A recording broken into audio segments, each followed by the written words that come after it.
The first thing you want to understand about interviewing is this is not something you're born with, but something you'd rather become good at by practicing.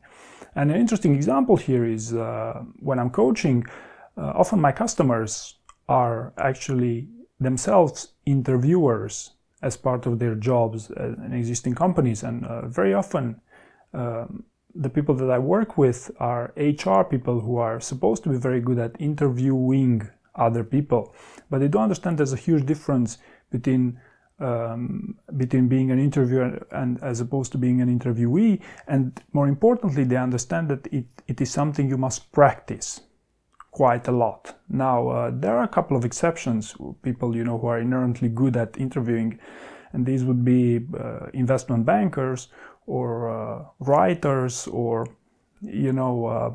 other certain types of salespeople. But the main reason for which they are so good at it is because they do actually make these pitches pretty much on a daily basis, or their mind is trained this way that they sell themselves all the time and they make these types of initiatives.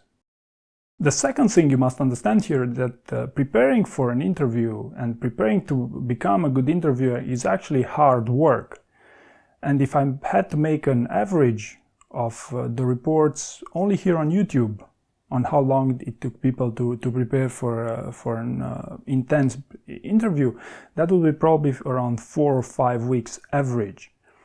So oftentimes you realize you're not well prepared a couple of days before the interview, or even worse, during the actual on-site interview. And you can also think about it in another way, like why would these employers spend all these resources and have their own employees be part of so many interviews if it wouldn't be a successful strategy? Because it's something that's very expensive for them as well.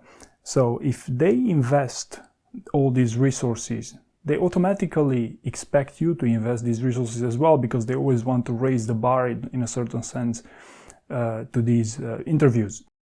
And finally, interviewing is something that you must look at as a long-term investment. And the reason for this is quite simple. Because these interviews are so complicated these days, you must invest a lot of time into them. So if you invest 1 month of your life for one interview, and if you look at it over this as a one-off opportunity, it will never be a profitable one. It's not worth the investment. But if you look at it as a part of your career development program, then it starts to make sense over time.